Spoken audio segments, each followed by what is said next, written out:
কি হৈছিলে কোৱাচোন? আমাৰ টুপুকিজৰণি গাঁও পঞ্চায়ত 4 নং ৱাৰ্ডত যোনখন ভোট হৈছিল, তে ভোটখণ্ডত ভোট হোৱাৰ পিছত যেতিয়া আমি ইয়াত আহিলো ভোট গণনা কৰিব আহি পিছত মোৰ এগেইনষ্টত আৰু দুজন আছিল। এজনৰ আছিল টেক্সি গাড়ীৰ ছবি আৰু এজনৰ আছিল উৰাজাহাজৰ ছবি। তে উৰাজাহাজৰ ছবি আৰু মই আছিলোঁ দুটি পাতৰ ছবিত। তে দুটি পাতৰ ছবিত থকাৰ পিছত কি হ'ল, তে তিনিটা ভাগত ৰাইজে ভোট দিলে। ভোটদান কি হ'ল, মই নিজে ভোট কেন্দ্ৰত গন্তিৰ সময়ত মই নিজে কেন্দ্ৰীয় হিচাপে আছিলোঁ, গণনা কৰা মানুহ হিচাপে মই নিজে লগতে সেইটো ছাইডত আছিলোঁ। তাৰপিছত কি হ'ল, মই যোনখন ভোটৰ তালিকা এইখিনিত মই হিচাপ কৰি মই টোটেল ভোট পালোঁ 154। তে 154 মই ভোট পোৱাৰ পিছত অপজিট পাৰ্টিৰ যোনজন প্ৰেমানন্দ তালুকদাৰ আছিল সি পালে 89 আৰু তাৰ এগেইনষ্টত যোনজন উৰাজাহাজ আছিল তেওঁ পালে 68। তে মই সবতকৈ অধিক ভোটত মই জিকিলোঁ। মোৰ নাম হ'ল শ্ৰী বাপ্পী মণ্ডল।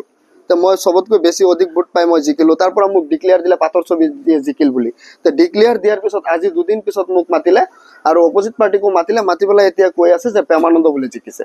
তে মোৰ জেগাত প্ৰেমানন্দৰ চিগনেচাৰ হৈ গ'ল। তে মই আকৌ সুধিছিলোঁ যে মোৰ চিগনেচাৰ লাগিব নে? সিহঁতে কৈছিল নাই, আজি এতিয়া আৰু চিগনেচাৰ নালাগে, তুমি যাব পাৰা। তে মই ওলাই গৈ বাহিৰত ডিক্লেয়াৰ দিলোঁ যে মই জিকিলোঁ বুলি। ৰাইজে মোক লৈ গৈ ঘৰত ধুনীয়াকৈ ফূৰ্তি কৰিলে। গাঁৱৰ মানুহ চব ওলাই আহিল, প্ৰেমানন্দ লুকাই থাকিল। প্ৰেমানন্দ ওলাই নাহিল কালি, আজি আকৌ প্ৰেমানন্দ আহিছে চাৰ্টিফিকেট ল'বলৈ। তাৰমানে মই কাহিনীখিনি বুজিয়েই নাপালোঁ যে এজন হাৰা প্ৰাৰ্থীয়ে কেনেকৈ চাৰ্টিফিকেট পায়।